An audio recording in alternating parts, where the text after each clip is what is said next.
Hey line walkers, this is Jamie from IToldYouIWasSick.com, and this is another video in the Why Autistic People Do This series. This is video number 19. This one is called Why Autistic People Do That, video 19. We think in pictures. So this is going to be a relatively short video because the only thing I really want to talk about is now this is how my brain works. If you are not on the spectrum, if you are on the spectrum, and you do not think like this, please let me know, because a lot of what I do in my videos are generalizations, but they're not generalizations just based on my brain. It's usually me and a bunch of other people on the forum. The forum that I'm referring to is Autistics Worldwide on Facebook. If you are on the spectrum, I definitely recommend you check it out. It is amazing. You can learn so much. So this one is about thinking in pictures. So for example, let's say you were to say to me, my cat walked into the living room, jumped on my lap, I pet it, and then it jumped away, and it went in its litter box. All of that in my head is going to be pictures. I'm going to picture the cat, however I want to if you don't tell me what she looks like. I'll picture it all. All of that, every single thing that you said to me, all the words, will go into my ears, I guess, and into my brain, and a movie will start playing in my head of what you're saying. So here's a disadvantage to thinking in pictures. When you think in pictures, you need details. And I can tell you from experience that I have had conversations with people who are on the ADHD spectrum, and they do not speak in linear ways. I'm very linear. It's like the cat did this, then it did this, then it did this, then it did this. That's how I think. It's got to be linear and it's got to be in pictures, or I don't understand you. You end up losing me. So I have a very close friend who has ADHD, or at least I think she does. And the way she talks is she'll give you the middle part of the story, the beginning part of the story, the end of the story, and then, she leaves out a lot of details. So I feel bad because when we're having a conversation, I'm like, wait, stop. Go back. How did this connect to this? Because I can't see it in my head. Now I think, at least I believe and that I understand, that most people who are non-autistic can fill in the gaps naturally, as long as it's not something that's really out there. I believe most people who are not on the spectrum are able to just sort of not interrupt somebody in the middle of talking because they're like, oh, and it just clicks for them, even if the person didn't give every single detail of the story. And a lot of autistic people get in trouble, so to speak, for interrupting all the time. I'm somebody who I try not to interrupt people now. Pardon me, I'm sorry. I try not to interrupt people now when they're speaking, but I do not like it when someone is talking to me and I really am trying to hear what they're saying and understand what they're saying, and it's just a blank space in my mind. So they're talking. Suddenly the picture is gone. All I see is just nothing. It's just, and then they lose me. And then they go on with the story, so the picture picks up again, but it's like somebody took out 15 minutes of film. So I don't know what's going on in the movie. So if you have somebody in your life and they are autistic, and they are continually interrupting you when you're trying to tell them a story, it's because they cannot picture what you're saying. And unless they have every single detail, they're not going to completely understand you. And for us, accuracy is very important.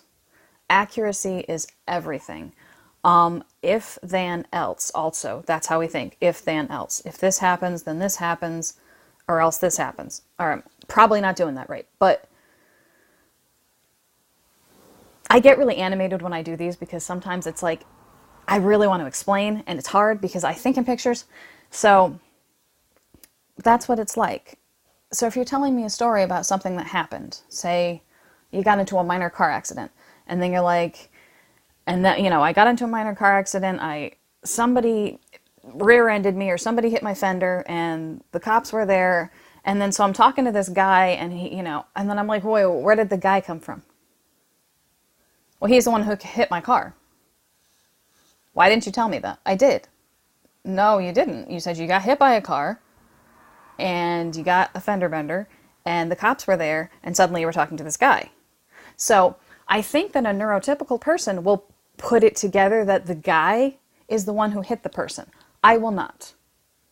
Unless you say, I'm talking to the guy who hit me. Now, for all I know, it's a hit and run. The guy just whacked into your car, lady whacked into your car, person of indeterminate gender whacked into your car, I don't know. And kept going. So, and then, so then if you're like, well, then I was yelling at the guy, and I'm like, okay, that's probably the guy that hit the... But it's not, we think linearly. So if you just bring up this guy out of nowhere, I'm going to have to stop you and be like, what? And that gets frustrating for people. It gets frustrating when you're trying to tell me about a car accident, because what I've come to understand is that people want to talk about what's happened because there's emotions that they want to get out and they want to process. Which, I understand that now, but I had to learn it. I didn't understand that that was the purpose. So for me, I need to know what's going on because I feel like I'm being inadequate in my ability to help you or understand you or even grasp what you're saying if I don't have the whole picture. So again, since autistic people think in pictures, and maybe not all of us do, I think the majority of us do, we are going to have issues understanding you if you don't fill in all the blanks for us sometimes. We're going to need details, and we're going to need to make sense of what's happening, because otherwise it's like story, story, story, story, story, nothing. Story, story, story, story, story. So as we're listening to that second half, we are desperately going back in our brains to try to figure out the missing piece. And we're not listening to you anymore. We don't hear you anymore. And that's upsetting because we want to actually hear what you're saying and understand what you're saying. If we don't, we can't relate to you. And then it just becomes a disconnect in communication. Excuse me. The allergies are strong today. So, yeah, that's about it. That's about all I've got. If you have any questions or comments, if you are, whether you're on the spectrum, not on the spectrum, that is just fine. Just tell me what you think. Do you also think in pictures? Do you have difficulty when you don't understand every single facet of a story? Do you find yourself clamoring to understand or catch up to somebody else's story, and meanwhile in the process you're missing what they're saying and you're frustrating the person? And also, what pros do you think there are to thinking in pictures? And what cons do you think there are to thinking in pictures? And neurotypical people, please tell me how you think. Because I have no other way of thinking other than in pictures. I literally have no clue in this world how to think any other way. I can't even conceptualize it. So please explain it to me, because that would be really cool, and I think it would really help with autistic and neurotypical communication. Okay, this is my video. Thank you very much for watching, and I will see you in the next one.